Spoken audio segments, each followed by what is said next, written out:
Payg'ambarimiz sollallohu alayhi vasallamga va'mur ahlaka bis-solati vastabir alayha dedi Alloh taolo.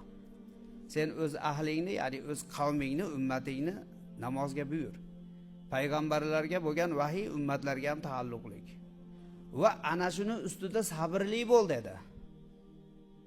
Qarang, sabrli bo'l dedi Payg'ambarimiz sollallohu alayhi vasallamga. Shuning uchun farzand tarbiyasida ham shoshmaslik kerak.